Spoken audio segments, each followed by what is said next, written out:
Phil said, this is the migration honor. It just got approved about a month ago, I want to say. And so it is, you guys will be the first people to earn it. So this is the patch design right here. You can also find this on the worksheet. Is the worksheet available?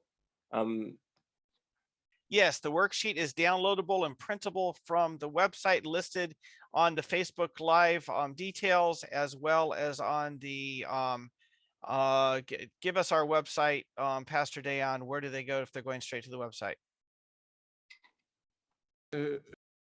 I will post the website in the chat so people can find out for themselves. Yeah.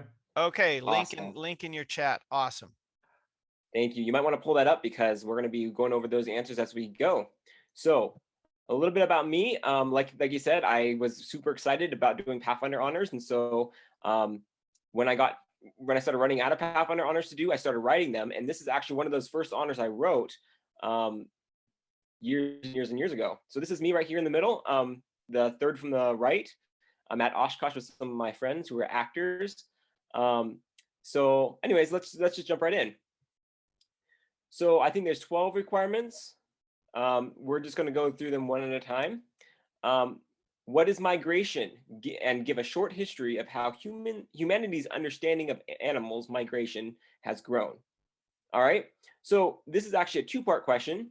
What is migration? And then a short history. So the definition of migration is basically animals and or people moving from place to place on a non-standard basis, which means they don't do it every day. So this definition says migration is the seasonal movement of animals from one place to another. A migrating animal usually moves into a different location or a different environment for a specific purpose, be it food, a mate, a change of temperature, etc. And then comparatively, people migrate, but it's not usually seasonally. All right. So essentially, a migrating animal is moving because they need something. They need either more food, they need a change in temperature, or somewhere warmer, or they know it's time to mate. So in this situation, they're leaving because they don't have something that they need. People are very similar. They often migrate for a certain reason, but they're normally different reasons than, or slightly different reasons.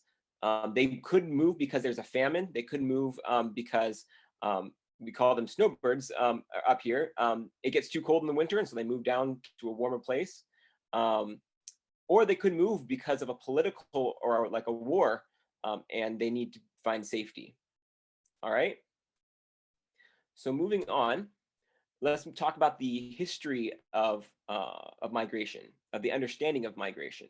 So people have known about migration for many, many years, and some of the first people to record the study of migration were the Greek philosophers. This is a picture of Aristotle. He was a very famous Greek philosopher, and he did a lot of thinking about this and tried to figure out exactly where the animals were going and why. Unfortunately, he didn't exactly come up with the appropriate or the correct reasoning for this, and some of the beliefs that they had about migrating animals were a little bit crazy. So for example, they in ancient Greece, they believed that the robins, like we see at the top here, actually became a different kind of bird in the winter. This is called a redstart. And that's because the robins would migrate, but the redstarts would stay. So they believed that the robins would actually turn into a different bird to last the winter. So you might think that's a little bit crazy, but if you look at them, they're not too, they're kind of similar. So it'd be kind of easy for them to make that mistake. But they also had some crazier theories. For example, this bird at the top is called a barnacle goose. And it's named the barnacle goose for a couple of reasons. First of all, they believed that these geese actually grew on trees as fruit, or they either grew out of barnacles, which is why they call it the barnacle goose. So obviously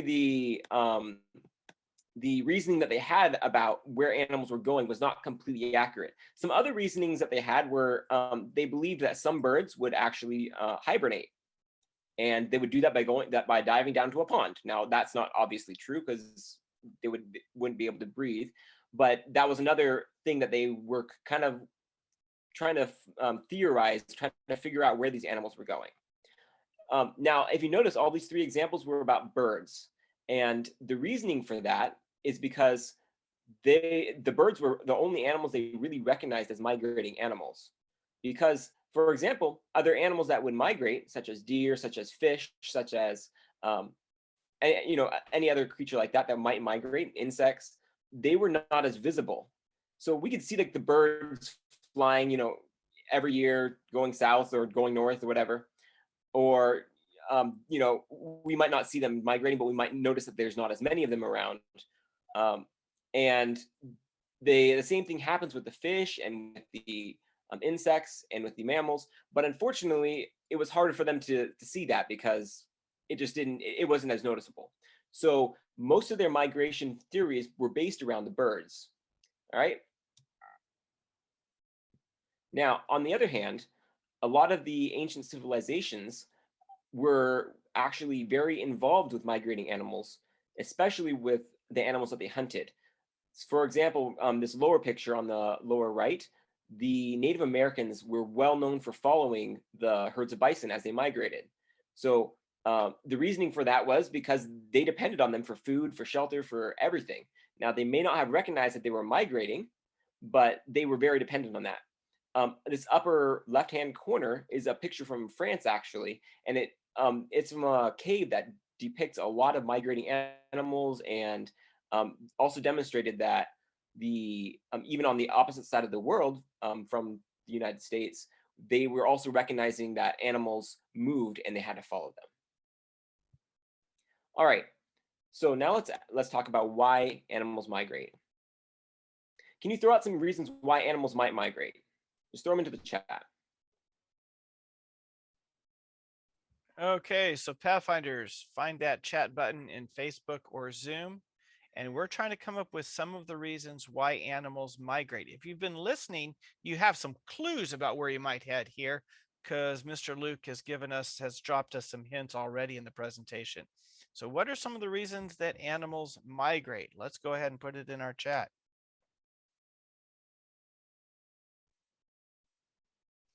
Okay, ones that are coming up are finding food. Good. Mm-hmm. Because of the weather. Excellent. Yes. Too hot or too cold. Mm-hmm. Warmer weather. Okay. So weather. Those are the reasons I'm getting from Zoom. Pastor Okay. Dayan, are we getting anything else from Facebook? It's the same answers, Mark, coming in. They're mainly mentioning food. Okay.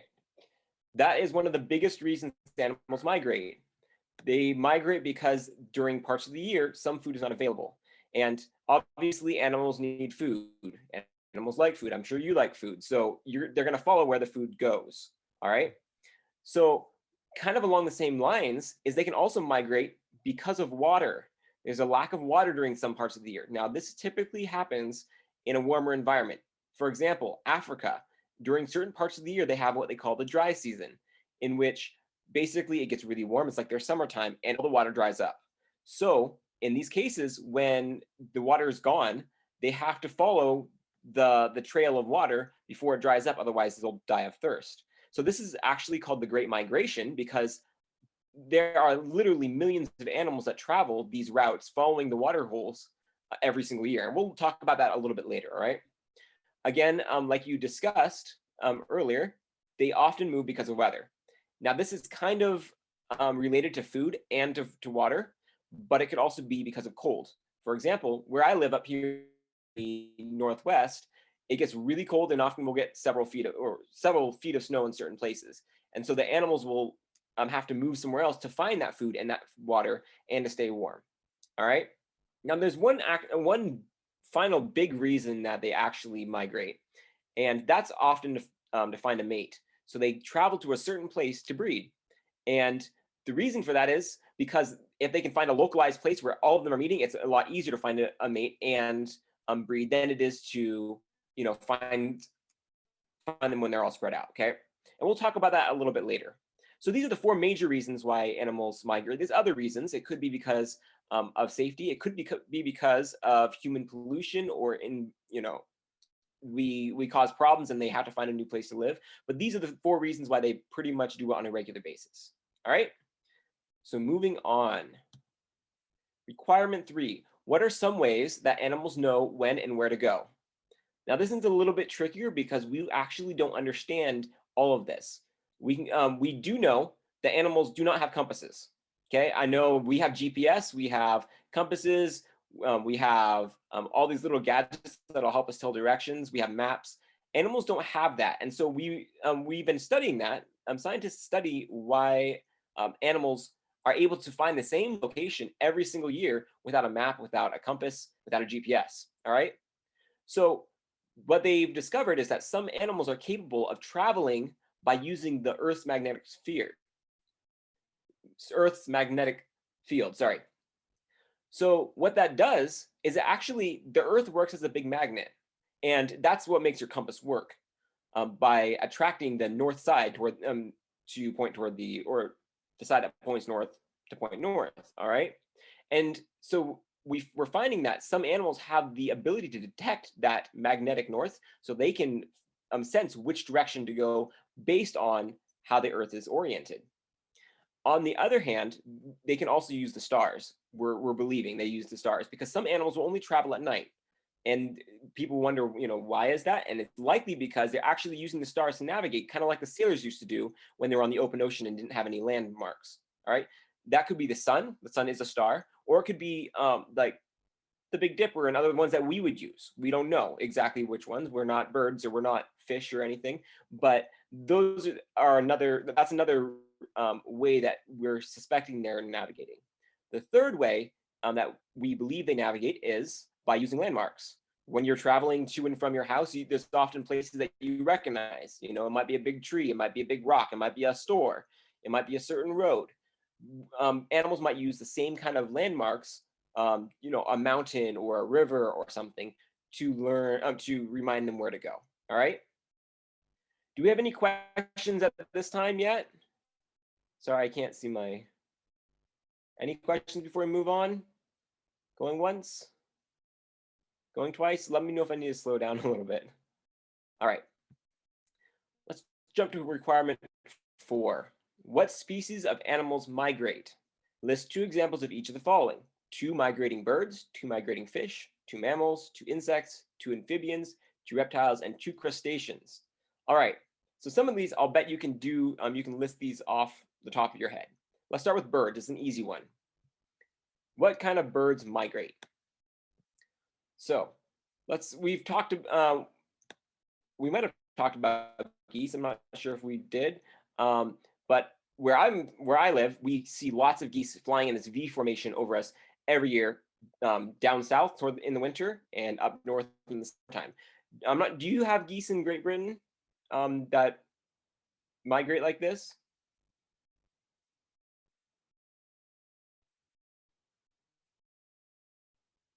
Did I freeze? All right. Well, there are some other kinds of birds that do migrate. For example, the sand crane. The sand crane is actually a large bird. It stands, several feet tall, so it's a large migrating bird. And on the other side of the spectrum, we have hummingbirds, which are very small birds. They migrate as well. And actually, hummingbirds have a very fascinating migration in that they have to eat every few minutes, otherwise they burn too much energy. And so they have to migrate and eat pretty much at the same time. Pretty interesting. All right, the dunlin, which is a shorebird, which is native to Great Britain. You might have seen some of these sitting around. I'm not sure. Some people call them, I forgot the name that they call them. But they are often found around the lakes and the ocean. All right, one of my favorite birds, the bald eagle. Where I live, we have a migrating nesting zone. So they travel up north here to nest. So we can see a lot of those. They're also the national bird of the United States. The nightingale, that's kind of a famous bird. And the Arctic tern, which we'll talk about a little bit later. It has a very fascinating migration also. All right. So let's jump over to fish. There's a lot of migrating fish. Actually, a large percentage of fish migrate for one reason or another. For example, another one that's common in my area are these salmon. Lots of different kinds of salmon. This red variety is something that we do occasionally see in our streams, but in a smaller format. Also trout. So a lot of these fish that people fish for and eat are migrating fish, especially these river fish. On the other hand, we have ocean fish such as tuna, which migrate thousands and thousands of miles. And then, of course, we have these fish that are a little more uncommon, such as swordfish and sailfish, which also migrate quite a distance. Sharks. We have a picture of a great white shark here, but a lot of sharks migrate specifically for breeding, but also to follow the food sources. All right, and let's look at mammals. Again, there's a lot of different kinds of mammals, and my mouse is hiding. All right, and an animal we're going to talk about next, the next honor, is bats. Bats do migrate. You don't think about them migrating, but they actually do. A lot of different varieties. I can't say all of them, but most, maybe, I think most bats do migrate. On the other hand, we have deer, and this is a lot of different varieties. Deer are a common migrating animal because they need to follow the food sources. They often live in places that the foliage dies off during certain parts of the year, and so they have to find a new food source. Along the same lines are the antelope and zebra in the African continent, wildebeests, elephants. These animals typically follow the path of the Great Migration, following the water sources. Bison, this is the North American bison. We talked about that a little bit earlier. The Native Americans followed this along their migration route.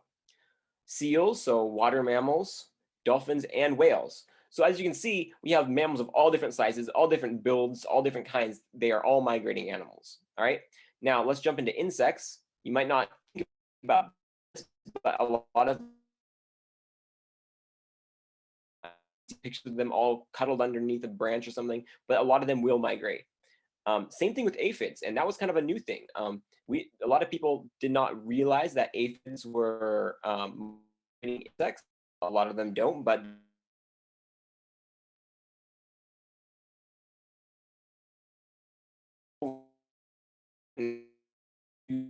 like sonar and radar to locate clouds of these insects flying over Great Britain. Along with those aphids, they were also flies and hoverflies, forming a large cloud. And then, of course, we know locusts can migrate, and they typically follow the food sources. And then moths and butterflies often do. This is a picture of a monarch butterfly down here in the lower right-hand corner. And we're going to talk about this one a little bit later, because that's another one that has a very interesting migration. All right, amphibians. Now, this is where things get a little trickier. Number one, amphibians don't travel very far. Number two, you don't typically see them as migrating animals. But actually, amphibians do migrate quite a bit, and if you do a little bit of research, you'll find out there's actually quite a bit of work that has to go into helping these creatures migrate. They don't migrate very far, is the interesting thing. Oftentimes, it's only a few hundred feet. They travel from one pond to another, and that causes some problems. We'll talk about it a little bit later. So, for example, oops, my little screen is in the way. For example, the spotted salamander is actually a migrator. The American toad and other frogs, such as the spring peeper. And then this picture right here is of a California newt. So these are all creatures that migrate, typically fairly slowly, and they have to stay near water for the most part because they'll dry out. So they do migrate, but it's a lot more difficult to see or identify. All right.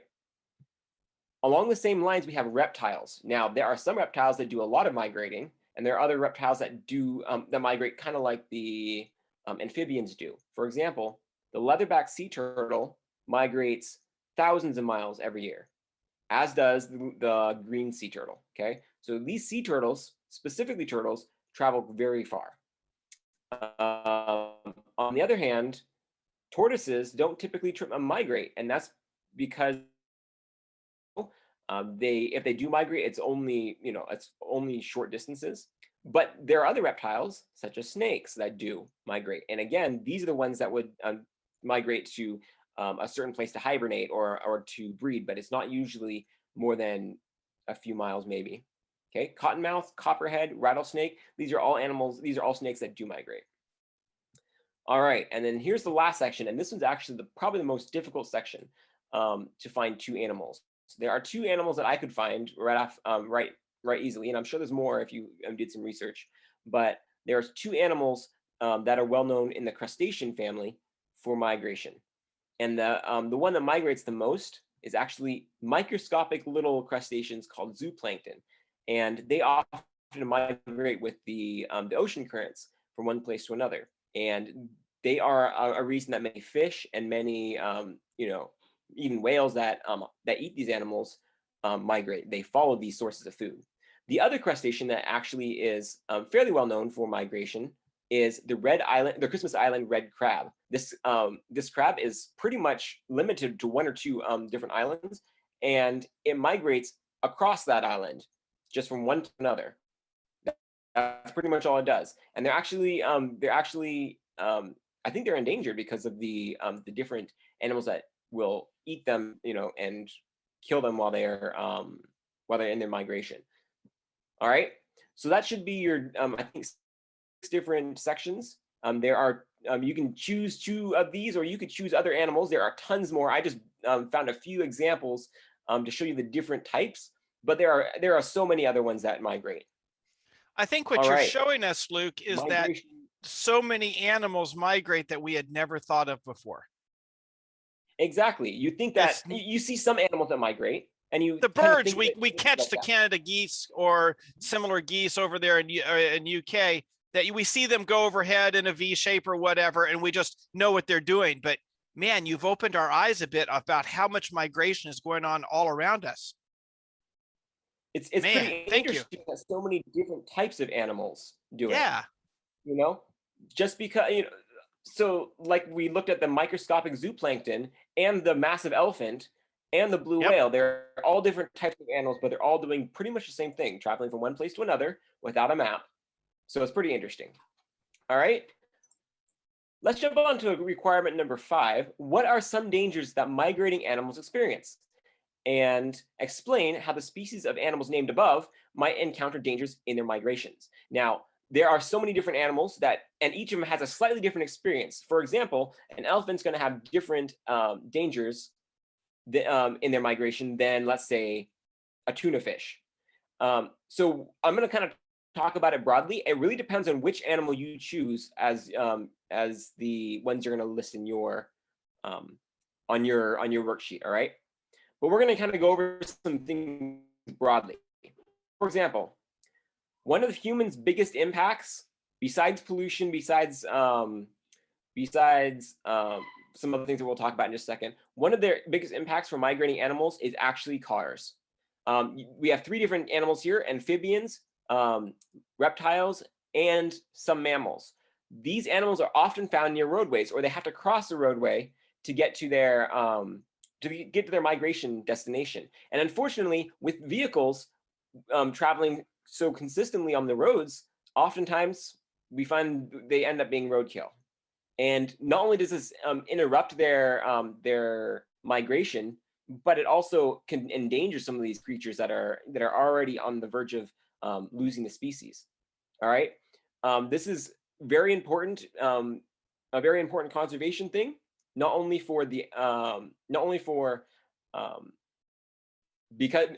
of like pollution that cars can cause and such, but also because these animals are getting hit by vehicles, often because of careless driving, often because we can't see them, such as the amphibians and reptiles. All right, so that's a big impact that humans have on migrating animals. Now let's go look at some other impacts. My mouse is frozen. There we go. Dangers from migrators. Buildings. Did you know that a building can be a migration danger for an animal? We'll talk about that a little bit later, but oftentimes they get in the way of like a flight path for an animal. Similar things happen with lights. Moths are attracted to lights. Birds are attracted to lights. When there's bright lights, they can get disoriented, end up flying to the light, and then never get to the destination, or they become injured. We'll talk about that a little bit later. Highways. We talked about roadways and how animals have a difficult time crossing these roads without getting hit. Highways are especially dangerous because they're so wide, so it takes a lot more to cross them, and they're they're used so often. You know, there's so many cars. There's rarely a time where you can get across the highway safely without dodging between vehicles. All right. Lost habitats. That's another danger.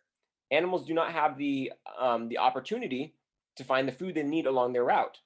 It could be because of it could be because of farming. It could be because of like logging, or even because of pollution, environmental danger like that.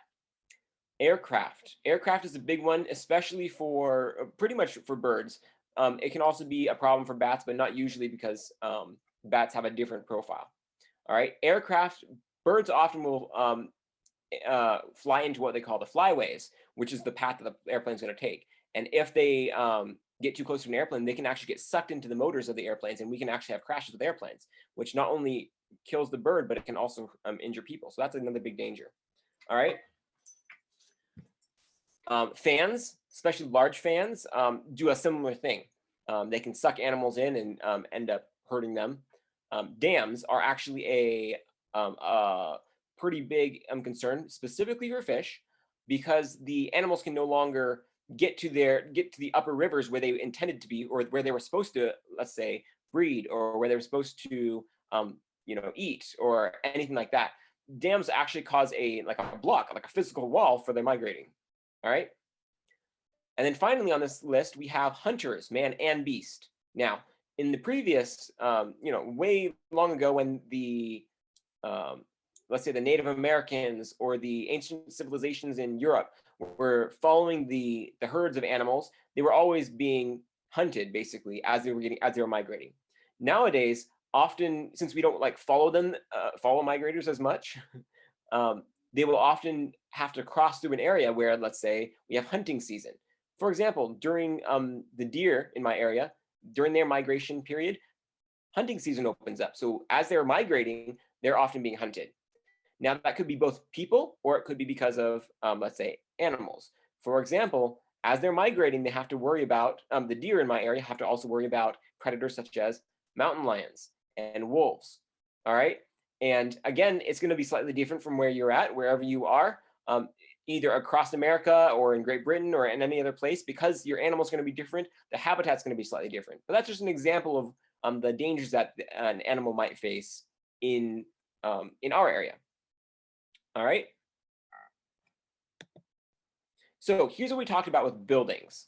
Buildings can cause a big danger specifically to birds. And here's a reason. Number one, if you look at these buildings, see how shiny they are? It's like a mirror. And birds don't understand mirrors. And so when they see this, it looks like there's still blue sky on the other side of it. So they're going to try to fly into the window because of to continue their migration. Now, if you look on the right-hand picture, this building is actually a very nice picture of a building that you can just barely see right here in the right corner, on the left corner. You see that? That is actually a fake building. It's a reflection. It's not really the building. And so a bird might think that they can go around that, but they might still fly into the actual windows, because this building is so shiny, it tricks them. All right. So this is a major concern, specifically in cities, because it's so disorienting. On the other hand, we also have lights. Not only could it be, normal street lights and stuff that reflect off these shiny buildings, but here's another example, another well-known example. This is what we call, this is a 9/11 memorial. On 9/11 in 2001, there was a terrorist attack on the United States, and two of our biggest skyscrapers came down. And so on every September 11th, they shine these two bright beams up to represent those two buildings and the lives that were lost as a memorial. Now, it was a very nice thing for them to do, and they were, people really loved this, but they started noticing something was happening, and that all these migrating birds would get disoriented and caught in the spotlights, and they'd fly around until they were exhausted and fall dead. And so it was attracting birds like it was attracting, lights might attract a moth or another creature like that. And so it was actually interrupting their migrating routes by attracting them to this light, and then they would waste all their energy trying to get out of this light and end up dying. So what we'll talk about how they actually fix that or help to fix that in a little bit later, okay? Here is a picture of London's Wharf. And if you look at this, I mean, don't you think you'd get a little bit discombobulated, as we would say up here, or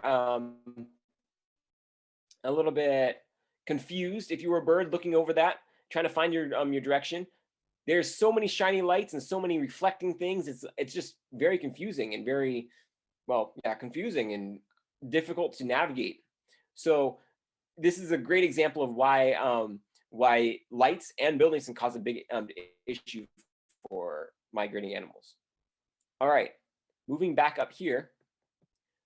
Here's a picture of that dam. See, the animals would typically, specifically the fish, would typically migrate down the stream out to either larger lakes or to the ocean to eat, to grow up, and then they travel back up these rivers to mate, to breed, and then they would usually die there, and the cycle would continue. Now, with these dams in the way, the fish can't swim up through this very easily. So it's an actual inhibitor on the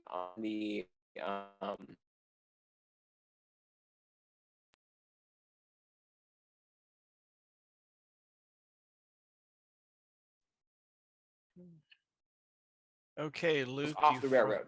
Now, if you've ever traveled by railroad, sorry. If you've ever traveled by railroad, you'll know that you'll often see these fences specifically along these wide open spaces because they want to keep like the deer and they want to keep the antelope and animals off the track so they don't get hit by the trains. Now, that's great. That keeps them alive, but then it also inhibits their ability to move along their migration routes. Often you'll see these kind of fences around farmers' fields because they want to keep the animals, the deer, outside of their fields so they can continue growing their crops. And the same thing kind of happens. We talked about airplanes, how birds can be a danger to airplanes. We talked about hunting, and then of course predators, okay? All these things can be a danger to migrators and can keep them from actually making it to their destination. All right, so now let's apply this to the animals that we've been talking about in question 2 or 3, whichever one that was. Which dangers that we've listed would cause the most problems for, let's say, a fish? And let's say a river fish. So, oh, what happened there? Can you still see there we go. Let's say a fish that lives in the river. A fish that lives in the river is going to probably deal with, we talked about dams, how that could hinder them. It could also be a problem with pollution, which we didn't really talk about, but that's a big thing for fish. A lot of times farms and factories might leak dangerous chemicals into the water so that they're getting poisoned as they're swimming up the river. That's not a good thing. Hunters, specifically animals, but often fishermen, will use that time to make sure, so that they can capitalize on the migrating fish. All right, so those are some dangers that they could have been that a migrating fish might face. Buffalo or caribou, very similar kind of things. They don't have to deal with dams, but they do have to deal with hunters. They might have to deal with pollution if they are near a big city or such. They're going to have to deal with fences and roads, though, as they do have to travel along the same routes that people might have to travel along. All right, and then finally, the monarch butterfly. We haven't really talked a whole lot about the monarch butterfly, but the monarch butterfly travels specifically in the United States, from the northern United States all the way down into the southern United States and into Mexico every year. So it does a long migration. And of course, being a butterfly, it's very bright, it's very colorful, and it's also very tasty to some animals, such as birds and even other insects. So they do have to deal with predators. That's a big thing for them. But they also have to deal with things such as fans and small things that an insect can get injured in, as well as not having a place to eat and get renourished on their migration. For example, if they fly through a city, there's not a whole lot of places where they can find the flowers they need, find the food that they need, and even the water that they need to continue their migration path. All right. Any questions before I move on? Am I going too fast or are we good? All right. Moving on. Where did my mouse go? There we go. Requirement number 6. State the difference between a complete, partial, and nomadic migration and identify species that practice each type. All right, pretty simple. There's 3 major types of migration: complete, partial, and nomadic. There are other minor migrations, such as animals that are in the ocean and they travel just up and just down, like between the different layers of the ocean.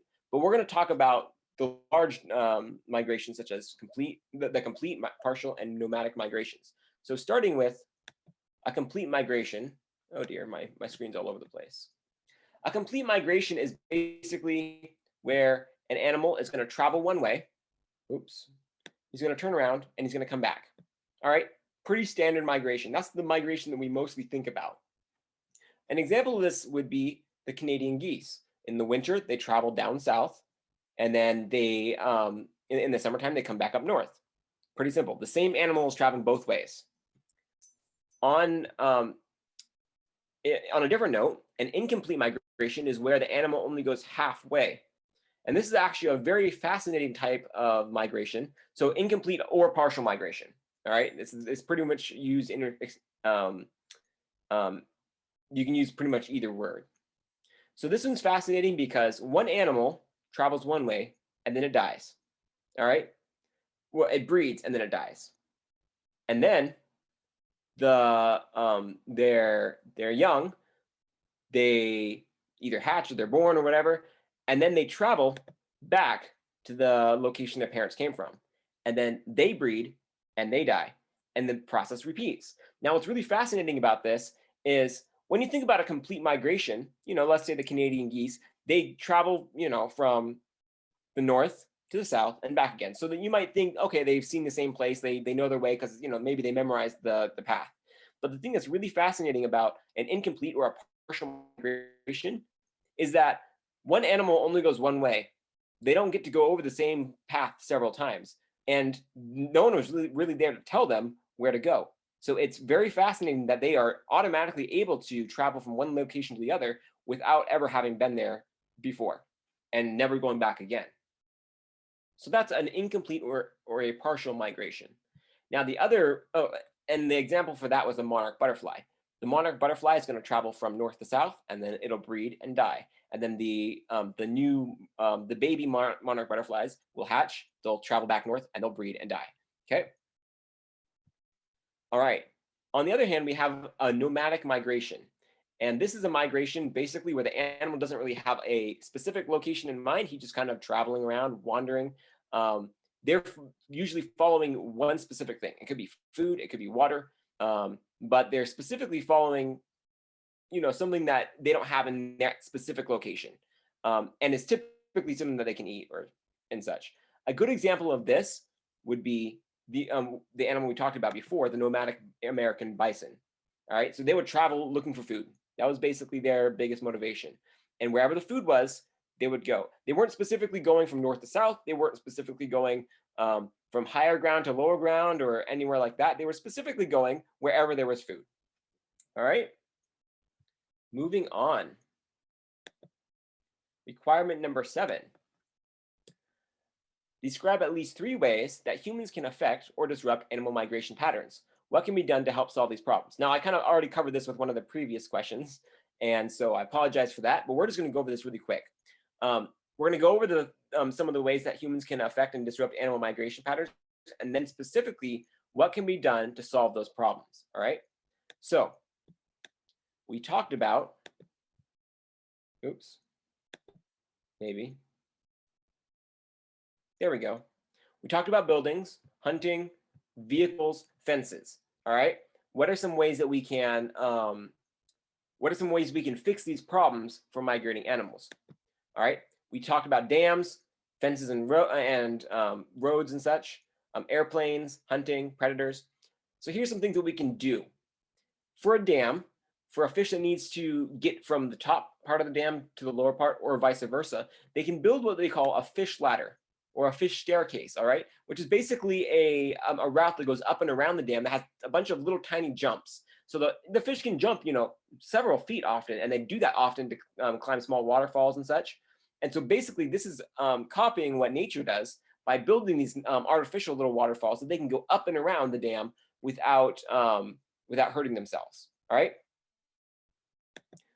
For these fences and for railroads and things like that, where you need to cross a busy place that could harm the animal, they often build what they call an animal overpass. Now, if you see this, this looks like, it might look like a normal overpass, but there's tall fences on both sides. And the animals will learn that these are the routes they can use to cross over or under even the road, or the railroad, or the series of fences. This keeps the animals off the highway and it gives them a safe place to go when they're migrating. All right. Now, as far as airplanes go, it's a little more difficult because airplanes can travel so fast and so far. They might cross many different types of migration paths. So it's a little bit difficult, but they are able to do what they call this is like a biological fix. Not a biological. That's the wrong word. It's a natural solution. Basically, around airports, they'll often take out large birds of prey, specifically falcons, to fly over the airport, because they can train the falcons to go and come as they need to. And what this does is it scares the other birds that the falcon might eat away and keeps them away from the flight zones. So this is like a natural fix to the airplane problem. Of course, they can't do this. You can't have falcons flying ahead of the airplanes and scaring off the birds as they go, but this does help around airports. As far as hunting goes, they can set up no hunting areas, or they can regulate the hunting. So make sure that people are not overhunting animals that are as they're migrating, specifically animals that are endangered or could become endangered soon. All right. And then, of course, as far as predators go, they can do what they call habitat control, which is basically find places where the animals are safe, and make sure that the predators are limited or are not able to get to them. Now, that's a little more difficult. It's kind of rare. Oftentimes, it'll be examples of an animal that's natural and the predator comes in. It's not a natural species that comes in. It's an invasive species that they have to control. All right. Okay, Mr. Luke, just a reminder that we've got about 10 or 11 minutes left. So simply stating that as a time marker for you. Thank you. We're almost done. Yep. All right. How are migrating animals studied today? And give examples of 3 ways migrating animals can be tracked. So animals that are studied, ways that migrating animals are studied today. I got 4 different examples here. So you can put a GPS or a radio collar or a tag on pretty much any kind of animal large enough to carry one. Here's an example of a cougar on a trail cam. They can, you can track them through these radio collars. So what you'll do is you'll capture them, you'll put the tag on, and then just let them go, and it'll track where these animals are. You can do this to large animals, small animals, whales, sharks, all kinds of different animals, and they're pretty cheap. Okay. You can also use tracking stickers. Now these, I don't believe these are GPS enabled, but it does enable someone who is, let's say someone in the north puts on the sticker and someone in the south finds the butterfly with the sticker. And that is good for smaller animals like butterflies that can't carry a GPS collar, obviously. Bird bands are a very popular and kind of a famous way to mark animals. Again, you catch the animal, you put the bird band, this little metal disc right here, on their leg, and it's marked with where they with an identifying number. And so someone who catches this bird later can identify them and tell where the animal's been. And then, of course, we talked about radio collars, but also trail cameras. You can use those to watch the animals as they go. Now, how are animal migrations similar? Human migrations similar to animal migrations, and how are they different? This is going to be something that I'm going to have you do some writing on your workbook. We're going to go over some reasons, but there's a lot of other reasons that you can come up with. All right. Some similarities. Animals and humans, when they migrate, they usually take a long trip. It's usually an abnormally long trip, not like a trip to the grocery store. It's like, many, many miles.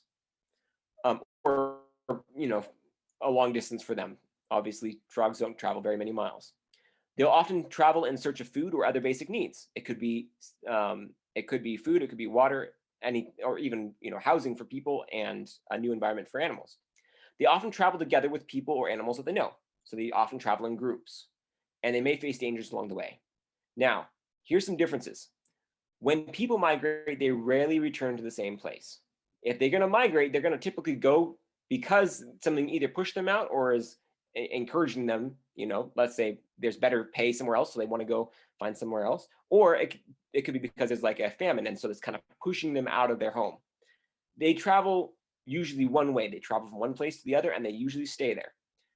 Animals don't rely on man-made transportation. We typically do, unless we're walking, which is going to be a long migration. We're typically traveling in cars or on bicycles or in wagons or something like that.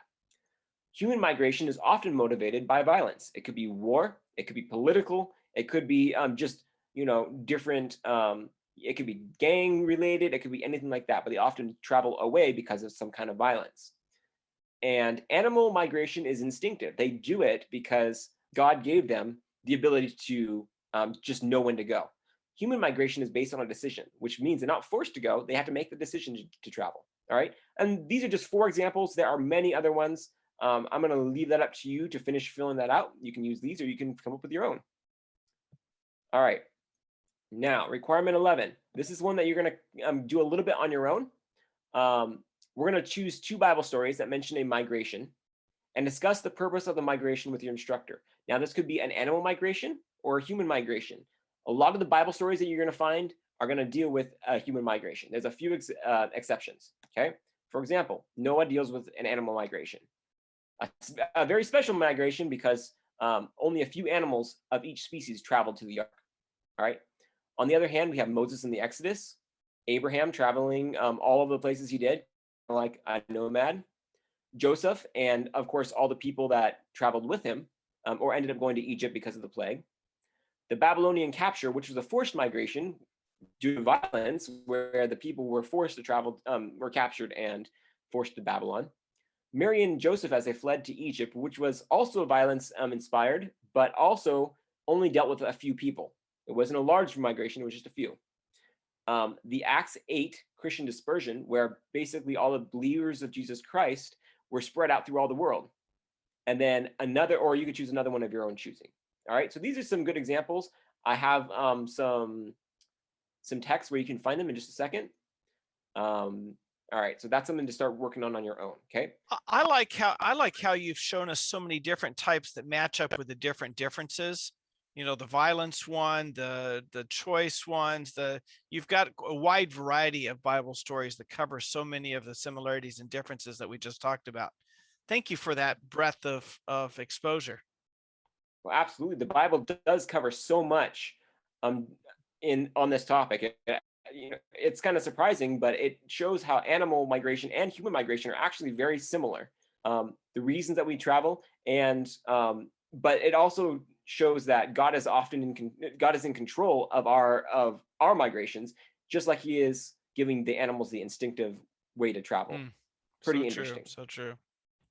All right, we're going to jump to requirement 8. This is something that you're going to choose on your own. We don't have time to go each and every piece, but I want you to choose either the Arctic tern, which is a very long migration. We didn't get to talk about that a whole lot, but caribou, salmon, monarch butterfly, the Great Migration, or another significant migration, and collect the following information. List their common name and their scientific name. Draw their migration route. There's going to be a little map on your worksheet. You can draw the migration route, and also how many animals travel in that migration, how far that migration typically is, how many miles or kilometers, and the reasons for migration, and then find a creative way to present what you discovered to your instructor. All right. So I'm going to leave that pretty much up to you. You should have everything you need pretty much on your worksheet. But if you or your parents help you look it up online, or even in books such as the encyclopedia, you can find a lot of it on there. All right, so here's those Google Bible is a verses we very talked powerful about. help for that one, isn't it? Absolutely.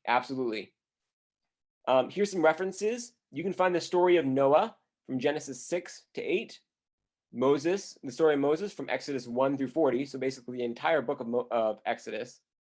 The story of Abraham in Genesis 12 to 25, specifically 25:11.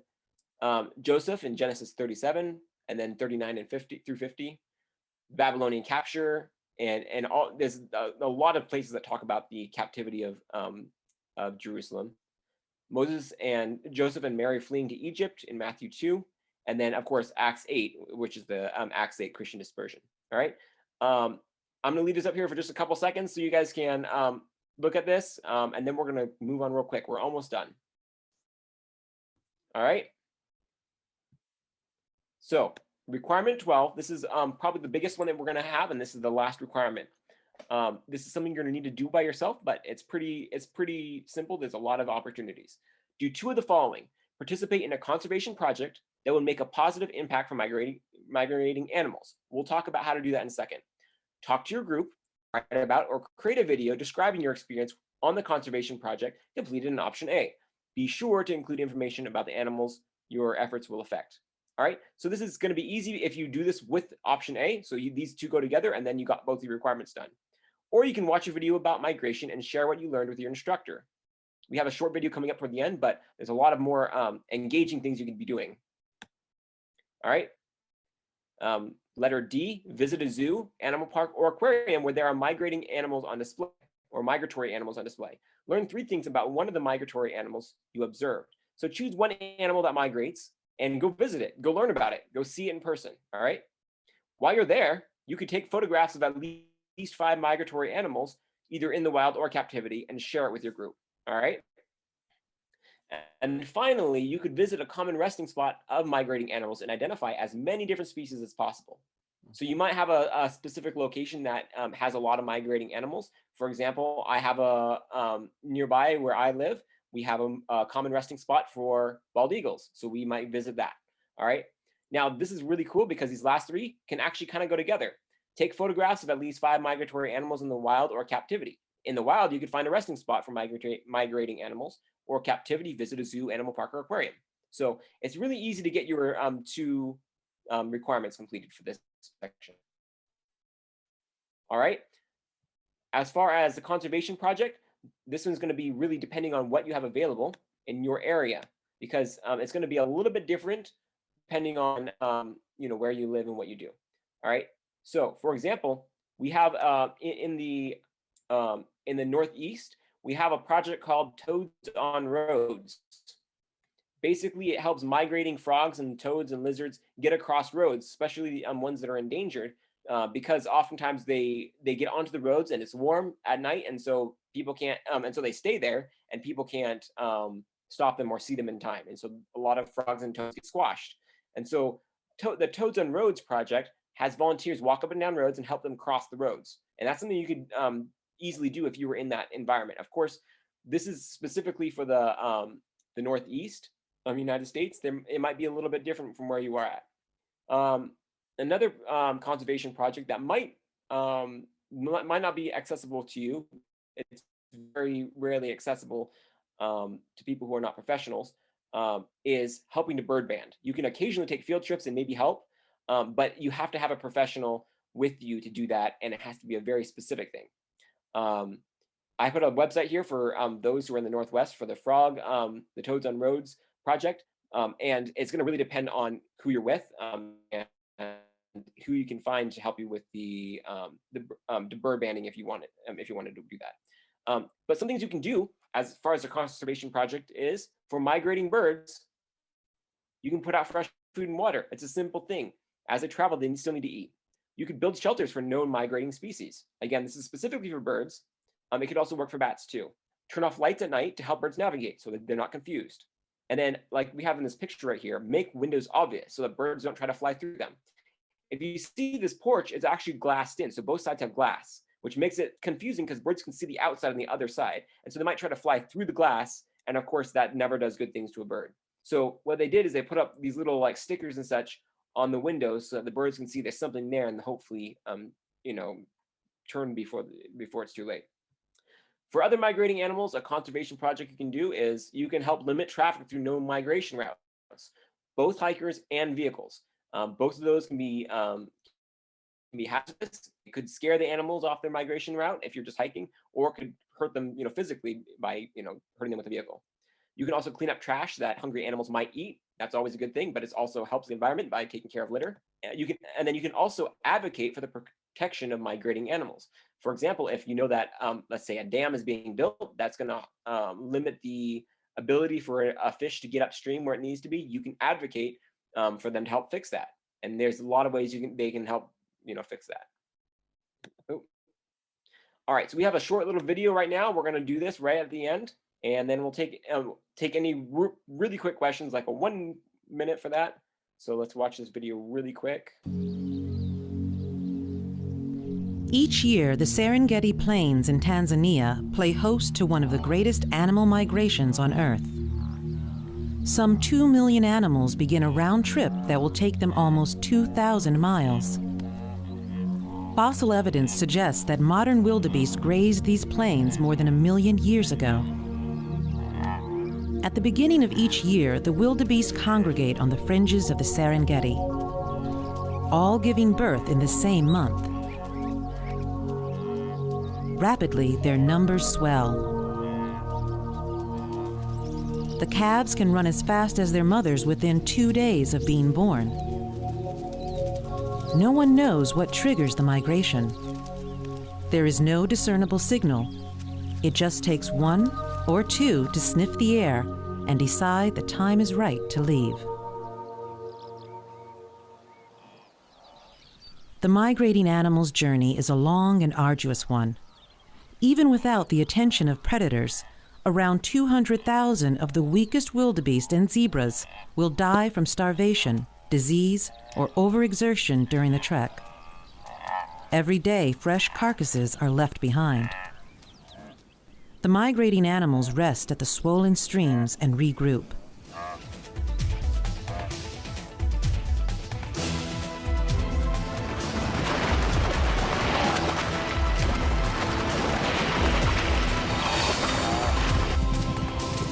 A single cat finds it tricky to bring down a full-grown wildebeest. But if it can separate a wildebeest calf off from its mother, then it has a chance of a meal.